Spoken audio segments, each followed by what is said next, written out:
once you hit like the next in the installation, you land on this screen, and it will ask you a sequence of questions. So just first one is just to get using the tab key as the recommended one out of the way. But if you want, you can add more keys to accept predictions. And once you've done that, you have a sequence of yes and no questions that target different conditions. And all this process, including the installation itself, is supported by JAWS, NVDA, Windows Narrator, or other screen reader software. Essentially, based on the answers, and I want to go like through these options here.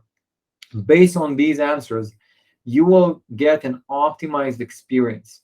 So for in this question, what we actually target is color blindness. So if I will answer that with a yes, Lightkey will change its prediction visuals or prediction color on the screen to the most common condition of color blindness, because we have there are several types of color blindness.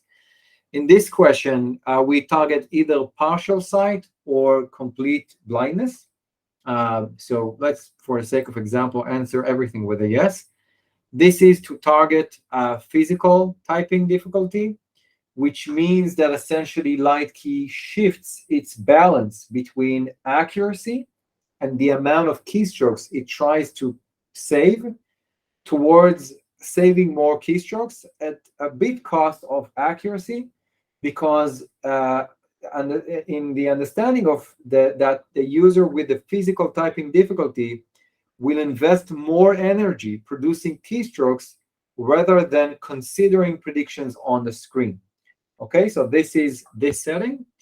And lastly, for dyslexia, Lightkey is more conservative in its ability to learn words that are not in its built-in vocabulary. Because again, naturally, for every person, we have our own unique vocabulary of words, expressions, project names, whatever it will be. So in this mode, it will be more conservative, assuming that in some instances, the user may write that incorrectly when using Lightkey. And finally, we can review anything. And I just forgot to say that for visual impairment, we have read-aloud for predictions and real-time corrections as well. So let's just write something. This is. So you can hear that. I hope that you can hear the prediction out loud. Is. Example of. Okay, and you can see that the visuals have changed. This is a high contrast theme that targets the most types of color blindness. And if I will do like spelling errors, okay, example, you can hear them in a female voice, just to make a differentiation between predictions and corrections in a more intuitive sense. And yeah, so I think that is pretty much covers it. And if I will go to accessibility settings, just as you can see, we can again control the typing difficulties or physical difficulties toggle and dyslexia option as well. We can choose different prediction colors, again, that target, let's say, a bit more rare color blindness conditions.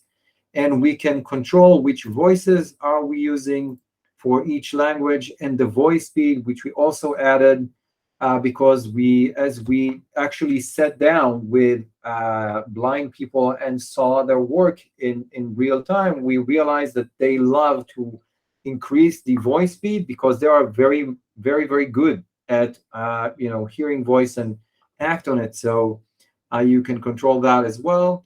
And for each language that Lightkey supports, you can just customize that as well.